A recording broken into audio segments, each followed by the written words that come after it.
Buenas noches, bienvenidos a Mesa de Opinión. Hace 70 años, se cumplieron 70 años del asesinato del líder más importante que ha parido en este país. Y para hablar de él, de su vigencia, de la vigencia de sus tesis, de cómo caló tanto en la conciencia popular que todavía vive Gaitán. Para hablar sobre ello, mi invitado esta noche es Julio Roberto Galindo, presidente de la Universidad Libre. Y lo hago no solamente por ser el presidente de la universidad, sino por su conocimiento sobre el tema y porque la Libre ha publicado dos importantes obras en ese sentido. Benjamín Herrera, Jorge Eliezer Gaitán, grandes caudillos liberales, y otra que me trae Julio Roberto es el liberalismo en la historia, donde por supuesto Alberto Zalamea hace el análisis de lo que fue la vida de a quien llamaran el negro Gaitán, Jorge Eliezer Gaitán. Julio Roberto, bienvenido a Mesa de Opinión. Gracias, muy amable por tu invitación. Me encanta verte, ¿cómo estás? Pues a mí más verte y además en fecha tan conmemorativa. Sí, señor. ¿Y qué hay que recordarle sobre todo para empezar a las nuevas generaciones acerca de Gaitán? Pues desafortunadamente la historia en Colombia ha sufrido un golpe tremendo en los últimos años y ya no se enseña. Y ya la juventud no sabe lo que pasó anteriormente. Escúcheme que le interrumpa. Cuando desde Cicerón se dice la historia es la maestra de la vida, cómo entender cómo somos y cómo saber cómo debemos ser desconociendo la historia. Pues ese es el fenómeno grave dentro de las grandes dolencias que tenemos, que no se enseña la historia. Nuestros antepasados, nuestros ancestros, quienes forjaron nuestra tierra, bueno, eso es lo que quizás hoy es una buena oportunidad para recordar un tramo, en este caso doloroso, de la historia de Colombia. Pero la historia, yo creo que la entendemos no como gente cree que es algo arqueológico, no. La historia es recoger los datos, los hechos, los documentos del pasado y de eso, olvidado o desconocido, hacer el movimiento y que es como la luz que alumbra el porvenir. El faro que ilumina el camino a seguir. Como cuando uno camina, la fuerza que recibe del pie de atrás para seguir impulsando el de adelante y coger mejores rutas. Eso es la historia. Qué bien, qué bonitas palabras. A ver, ¿quién fue Gaitán? Pues Gaitán para mí ha sido de los hombres más ilustres de Colombia y sobre todo de la democracia, finalmente bautizado con la sangre, que de todos modos esos hechos suelen generalmente inmortalizar. Y la persona, de terminar siendo un simple mortal, pasa a ser una estrella del firmamento de la inmortalidad. Me equivoco si digo que aquí no han dejado ascender al poder ni siquiera a los de la clase media, porque Gaitán no era puro pueblo, Gaitán era hijo de una profesora, creo que aquí de Facatativá, y de un ciudadano de clase media. No era del puro pueblo. Si eso pasó con Gaitán, pues no ha habido en la historia de Colombia un hombre, mucho menos una mujer, que haya ascendido al poder y justamente en el caso de Gaitán, cuando ya tenía el poder prácticamente en las manos, porque en el momento del asesinato, el verdadero presidente, si exagero me corrige, está autorizado, era Gaitán, que movía al pueblo colombiano como quería. Ejemplo, la manifestación del silencio. Ah, sí. Por una parte, pues, puro pueblo Gaitán no era, y es difícil que el puro pueblo, porque el puro pueblo no tiene acceso a la educación, a los conocimientos, a los libros. Pero bueno, él era de la clase media. Sí. Hijo, como tú dices, de un librero, que era un estudioso, y él quizá por eso le cogió amor a los libros, y de una maestra, nacida efectivamente en Facatativá, y el primer matrimonio de ella fue con un facatativeño. Ya Jorge Eliezer Gaitán era hijo de las segundas nupcias, que nació en 1898, no se determina bien el sitio, pero sí fue aquí en Bogotá, y que debido a su esfuerzo y a su coraje y a su entusiasmo, estudió y llegó a ser el personaje de quien 70 años después de su sacrificio, no solo los dos estamos hablando de él, no solo el año conmemorativo, uno se pone a leer la prensa y créame, todos los días aparece el nombre de Gaitán, en los periódicos, en los radioperiódicos, es decir, es el político que más vigencia tiene en este momento y ha tenido en estos 70 años y desde luego 30 años antes el país. Gaitán escribió una tesis, Las ideas socialistas en Colombia, pero Gaitán no era comunista, Gaitán era liberal. ¿Su interpretación en ese sentido? Sí, claro. Lo que pasa es que era un liberal independiente, rebelde. Comunista no, porque entre otras cosas, cuando la elección para presidente en 1946, cuando se dividió el Partido Liberal y subió Ospina Pérez, en esa ocasión definitiva para la historia del país, el Partido Comunista ordenó votar en contra de Gaitán. Ellos votaron por Gabriel Turbay, que era el émulo liberal de Jorge Eliezer Gaitán. Muy bien. El hecho de que Gaitán haya ido a Italia a especializarse en derecho penal, que haya estado imbuido, no él, sino imbuida la época del nacionalsocialismo, del fascismo, ¿eso cómo pudo incidir en Gaitán en su pensamiento y en su proyecto político? Pues claro que el medio lo hace a uno también, aparte de su propia individualidad. Y desde luego él tenía que tener mucha influencia, no creo ideológicamente. La influencia que tuvo fue más bien para su aspecto oratoria, sí, porque tú sabes, pues los protagonistas de la Segunda Guerra Mundial, cada uno era el mejor orador en su país.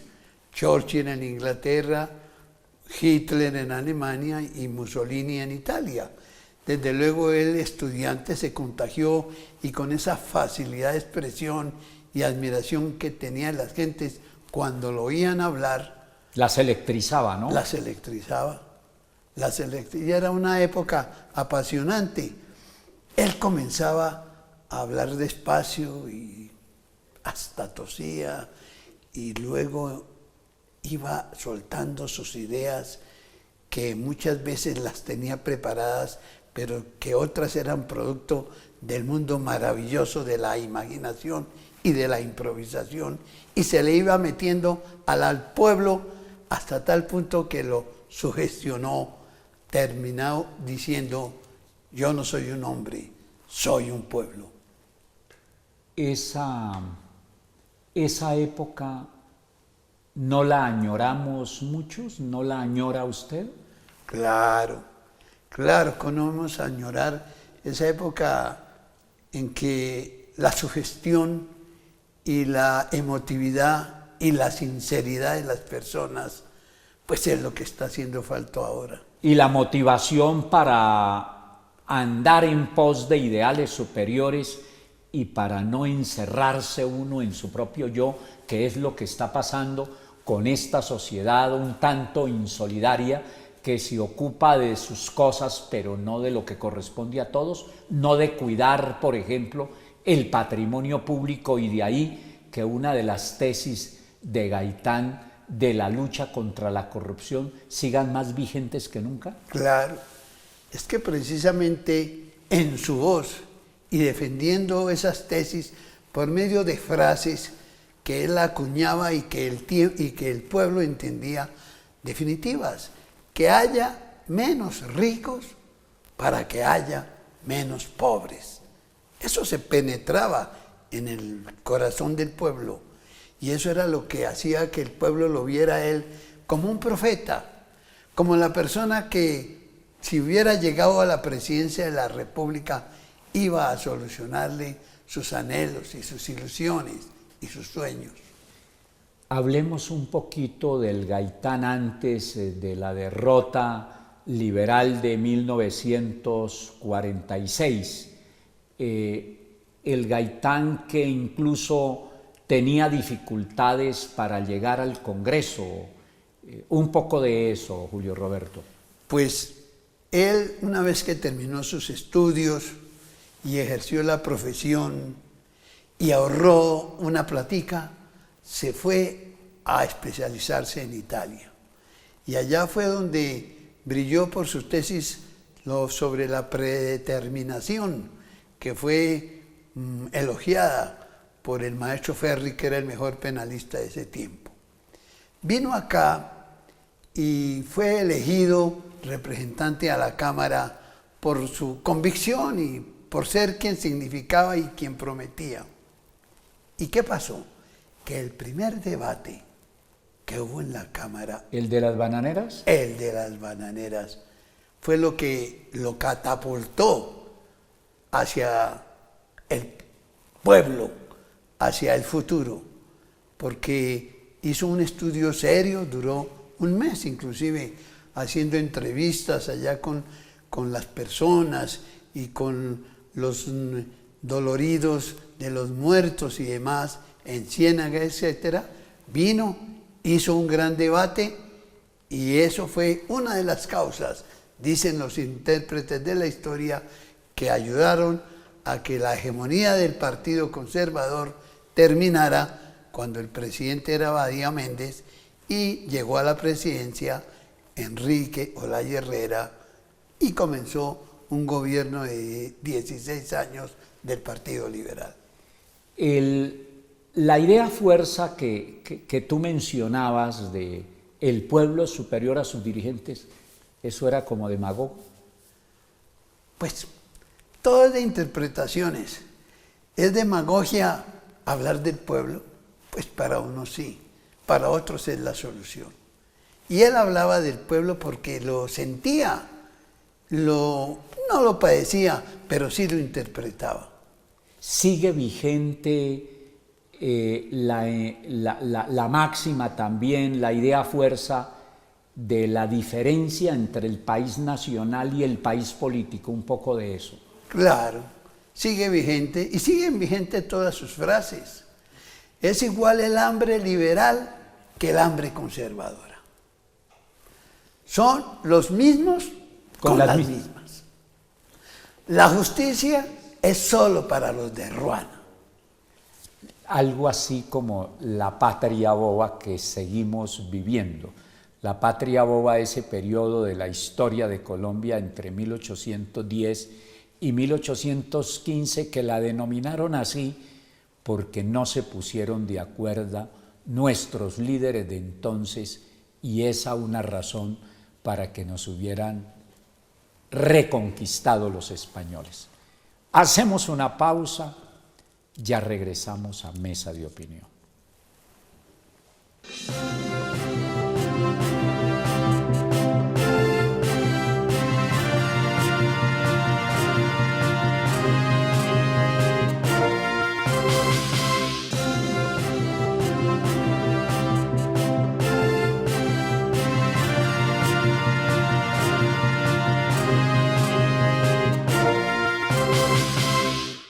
Volvemos a Mesa de Opinión. Me encuentro con Julio Roberto Galindo, presidente de la Universidad Libre. Una pequeña digresión, ¿cómo le va a la Libre?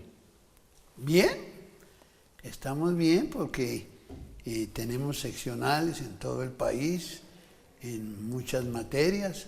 Las seccionales van en Barranquilla, Cali, Pereira, Cartagena, El Socorro, en fin. Sigue siendo la universidad liberal, la universidad que fundara Benjamín Herrera, uno de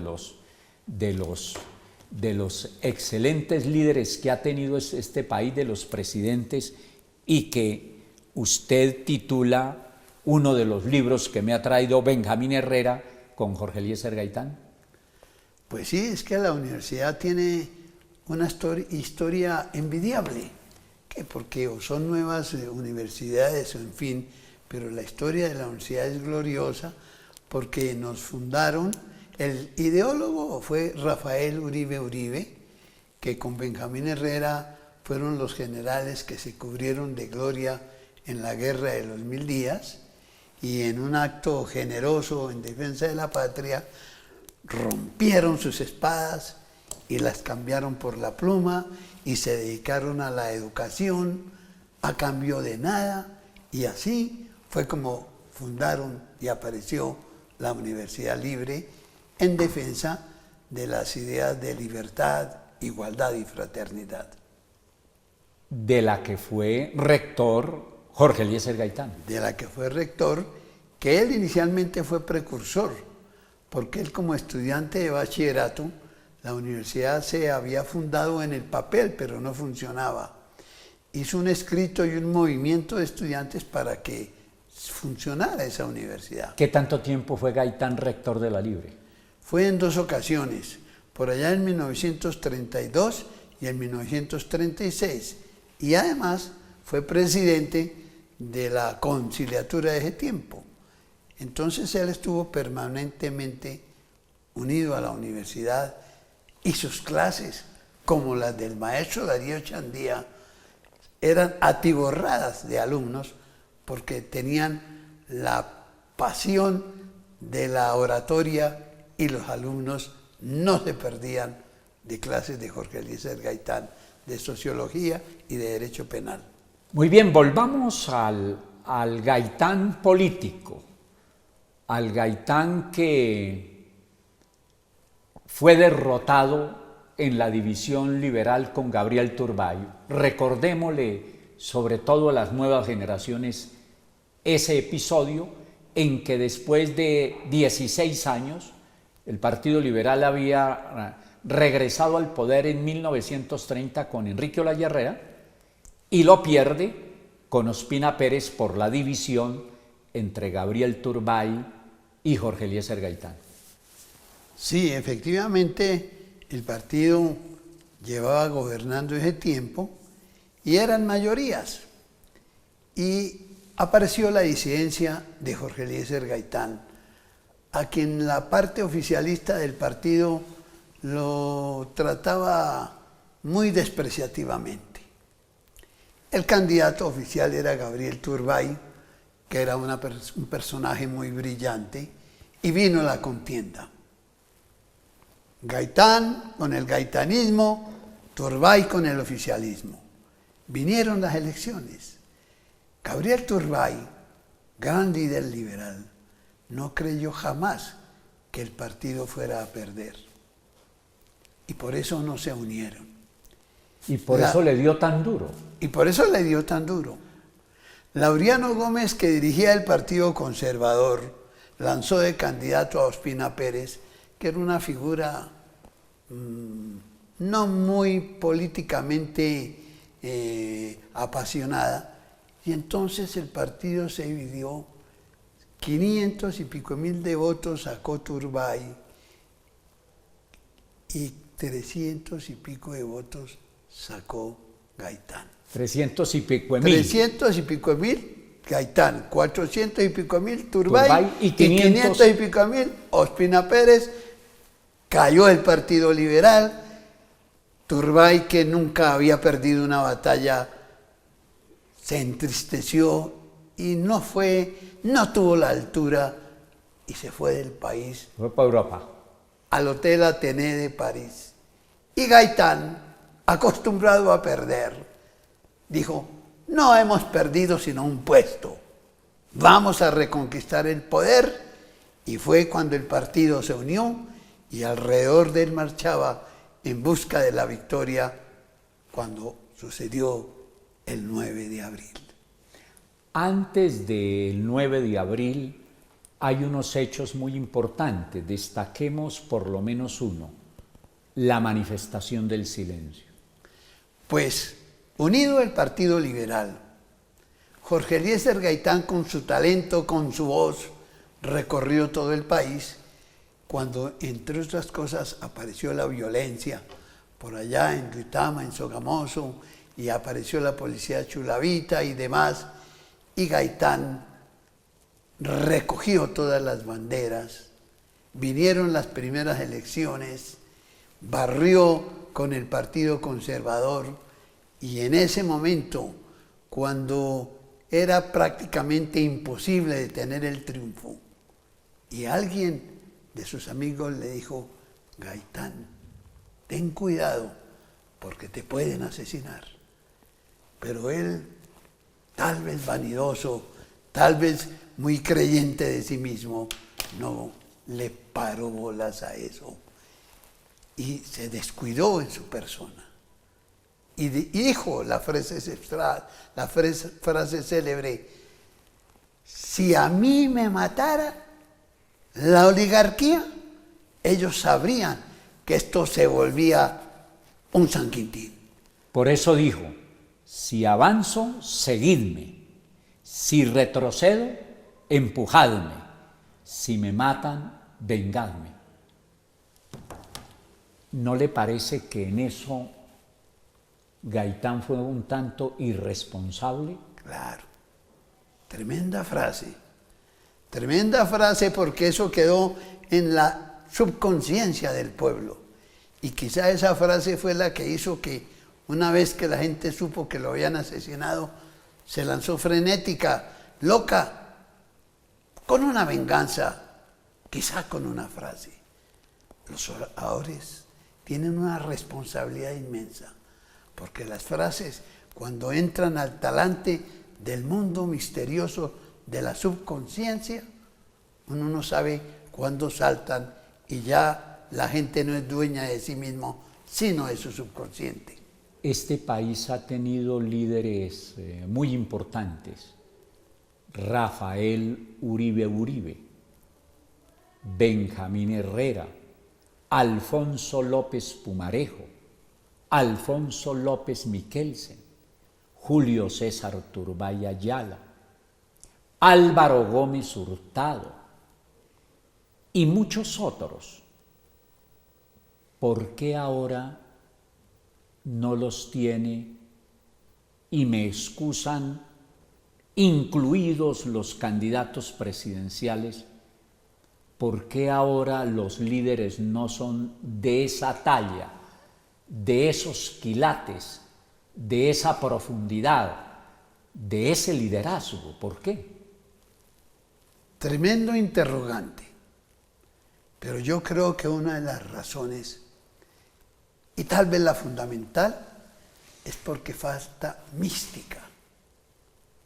Los partidos anteriormente creía la gente en ellos porque creía en sus ideas, con el amor, con el corazón. Ahora el mundo se ha vuelto mercantilista. Ahora todo es el dinero fácil. Por eso vemos la corrupción, no fácil, el dinero negro. Ese es un nuevo talante de las nuevas generaciones en que solo piensan en el dinero, en el dinero, en el dinero, y no les importa, como hablábamos antes, la historia, ni la moral, ni la ética, solo el progreso material. Y los líderes no solamente se hacen ellos, sino que los hace el propio pueblo. Los líderes de hoy también son materialistas, tremendamente materialistas, y no piensan en las ideas, ni en sus nuevas generaciones, ni en el ejemplo a sus hijos. Y entonces viene un derrumbe de valores éticos y morales que nos tiene en esta situación incomprensible de Colombia, en que todos los días, cuando uno oye una noticia de robo, de estafa, ya se le olvida porque aparece otra y otra y otra, y estamos en un desacierto por falta de ética, moral y mística. ¿Quién mató a Gaitán? ¿Quién estuvo detrás de Roa Sierra? Nunca se supo. Yo tuve oportunidad de ver los libros, los anaqueles de las investigaciones inmensas, y ya eso no da para más. Ya no hay más investigaciones que puedan descubrir nada nuevo. Después de ires y venires, en ese momento azaroso, parece, según las investigaciones, que el único causante de la muerte fue Roa Sierra, un introvertido, callado. Pero mire, hay varias tesis, por supuesto, como ya lo decías. Una, que pudo ser el comunismo y que eso estaba perfectamente preparado y que como estaba aquí el cubano Fidel Castro, y que como se estaba llevando a cabo la 9ª Conferencia Panamericana, donde justamente nació la OEA, que eso estuvo movido por ese lado y que el comunismo internacional habría sido el autor intelectual del asesinato de Gaitán. Pues decires y decires.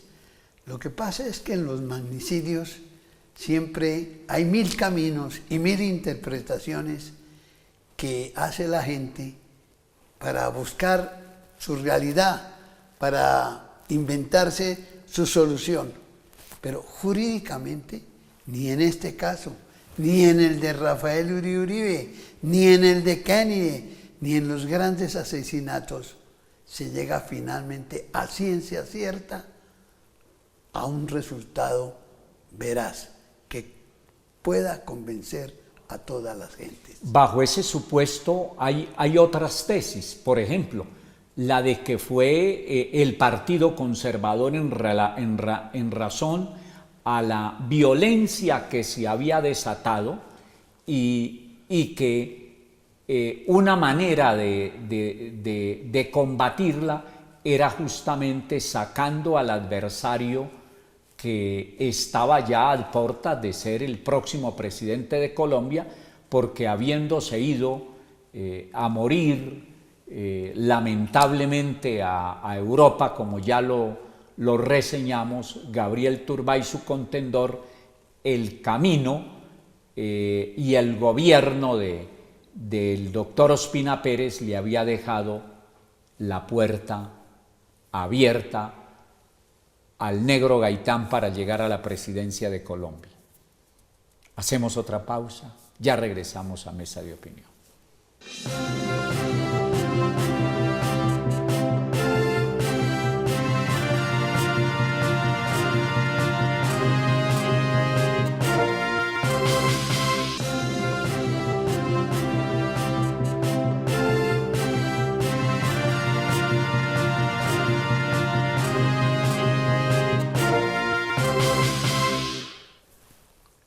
Regresamos a Mesa de Opinión. Julio Roberto, consecuencias del 9 de abril. Empecemos por el llamado Bogotazo, que no fue Bogotazo. Entonces tendrían que haberlo llamado Colombianazo, porque el desastre sí fue mayor en Bogotá, pero lo fue en todo el país. 9 de abril, días antes, como habíamos comenzado, Sí, sucedió la Marcha de Antorchas, sí. que fue un espectáculo excepcional, en donde Jorge Eliezer Gaitán, desde el barrio La Perseverancia, recorrió por toda lo que es hoy la carrera séptima de noche, con luces encendidas, pidiendo paz y esperando paz y paz. Ese acto produjo a la vez un acto posterior, que fue la oración de la paz. Esa misma no fue la manifestación del silencio. Esa fue la manifestación, precedida de la Marcha de Antorchas. 2 meses después fue la manifestación del silencio, continuación, llegamos de eso, que fue un hecho inclusive desbordado del raciocinio, en donde esa manifestación era contraria al grito, a la emoción. La manifestación fue convocada para guardar silencio y para pedirle en silencio al presidente de la República que defendiera los derechos de los ciudadanos.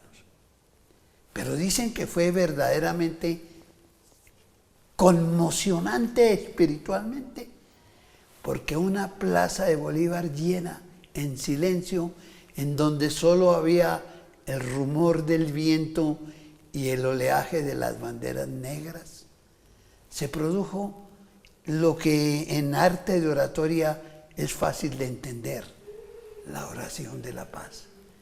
En una improvisación, pensaría yo, en que él se fundió con su gente para formar de lo que debía ser ruido una esperanza y una ilusión. Y ese acto de contener y de controlar a las masas en su voz, en su reacción, no tiene parangones en la historia. En la historia humana. Y después de ese discurso, la gente quedó muda, no gritó, no aplaudió, no oyó, solo pensó. Ese acto es irrepetible. Y ese acto quizá fue el que muchos interpretan que fue la causa para que otros pensaran que inexorablemente Gaitán iba a llegar al solio presidencial, y de ese silencio se formó la conspiración que nunca dejó pruebas de nada. Qué bien por lo que dice. Entonces, lo que debe deducirse de eso es que si hubo un antecedente importante antes del 9 de abril, fue la manifestación del silencio, que selló definitivamente la decisión de quien fuera, cualquiera que haya sido, la decisión final de sacarlo del combate. Así fue.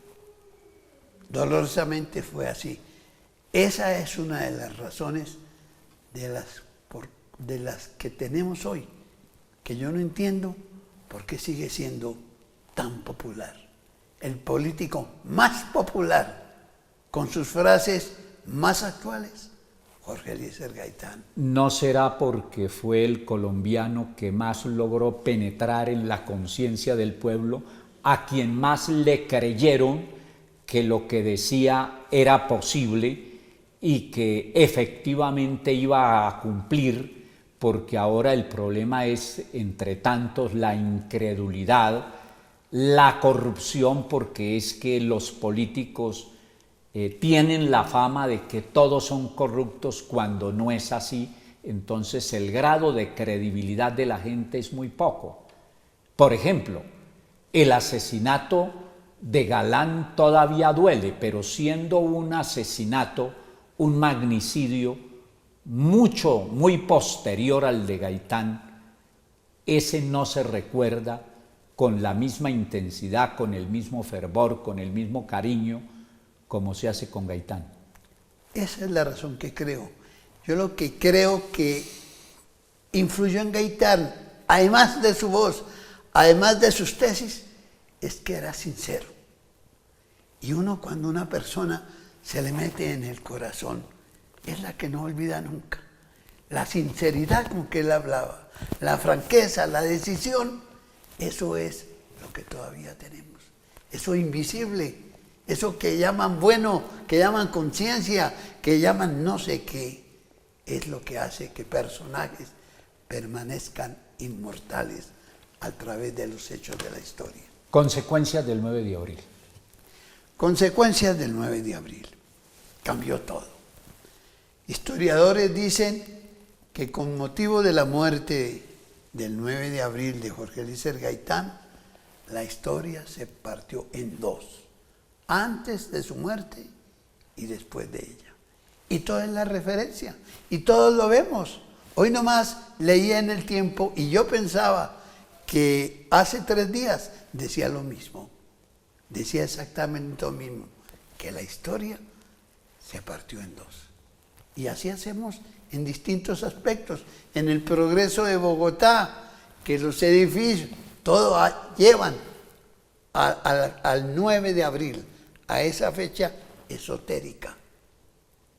Yo creo que hay cosas misteriosas en la vida, pero reales que uno siente, y personajes inolvidables.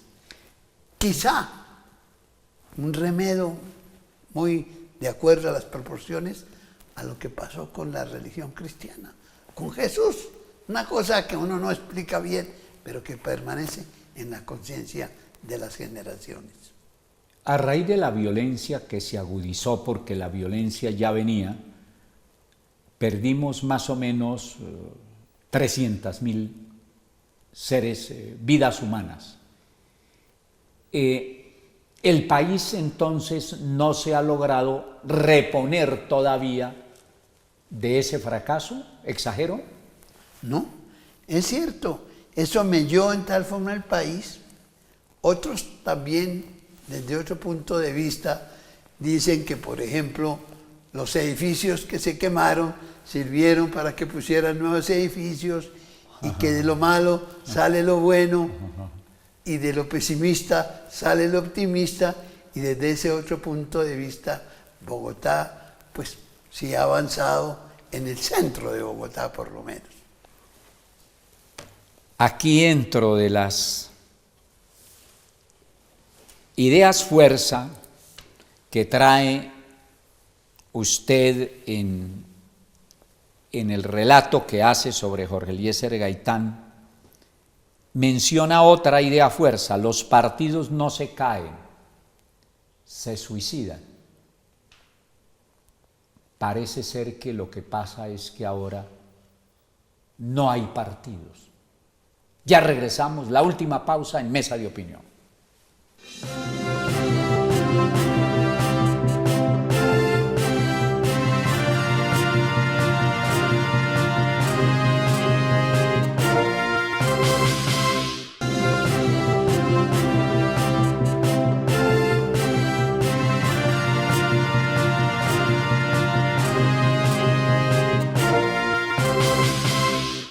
Regresamos a Mesa de Opinión y estoy con Julio Roberto Galindo, presidente de la Universidad Libre de Colombia, hablando de Gaitán a raíz de los 70 años de su magnicidio. Decía Gaitán, los partidos no se caen, se suicidan. Tenía razón. Tremenda frase. ¡Qué vigencia! Sí. Porque ese libro trata de la historia del Partido Liberal, cuando se reunía en las plazas públicas, cuando los oradores, en un momento como de oración y de comunión, decían: el Partido Liberal es como los toros de casta que embisten donde ven el trapo rojo.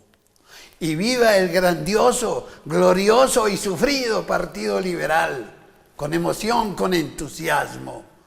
Que los ricos sean menos ricos para que los pobres sean menos pobres. Por la restauración moral de la República a la carga. ¿Y cómo está de vigente la restauración moral? Este país está corroído por donde se vea aquí cada nuevo episodio de corrupción pareciera hacer olvidar el anterior. Es sencillamente una desgracia. ¿Qué quisiera decirle usted finalmente, Julio Roberto, a los jóvenes de Colombia sobre el periplo de Jorge Eliezer Gaitán y lo que podemos sacar como enseñanza de esa lucha? Pues como enseñanza de esa lucha, además de lo que hemos hablado, Sí, señor. yo diría que Jorge Eliezer Gaitán fue un hombre honesto, correcto, puro. Esa es la mejor enseñanza de Gaitán. Muy bien. Benjamín Herrera, Jorge Eliezer Gaitán, grandes caudillos liberales, gestores de la Universidad Libre. Julio Roberto Galindo. ¿Qué en 2 o 3 palabras quiere decir sobre este libro? Pues ese libro es como un mensaje para que las juventudes estudien, para que combatan el peor de los vicios que hay, que es la droga. Miren las que andamos hoy. Y para que de esas enseñanzas saque como principios la defensa no solo de la honestidad, sino de unos principios eternos e inmodificables, la lucha por la libertad, la igualdad y la fraternidad. Que sigue siendo un sueño prodigioso para intentar volverlo realidad, y eso supone una gran lucha humana. Se nos quedó pendiente hablar un poco de el liberalismo en la historia. Qué buena obra. ¿Qué quiere decir en 2 o 3 palabras de él? Pues ahí está recuperada toda la memoria de lo que fue el Partido Liberal. De lo que fue. De lo que fue. De lo que fue, porque del ya viejo Partido Liberal. Porque ya el nuevo Partido Liberal está muy desvencijado. No, ya vemos que se reúne es a tomar tinto. No.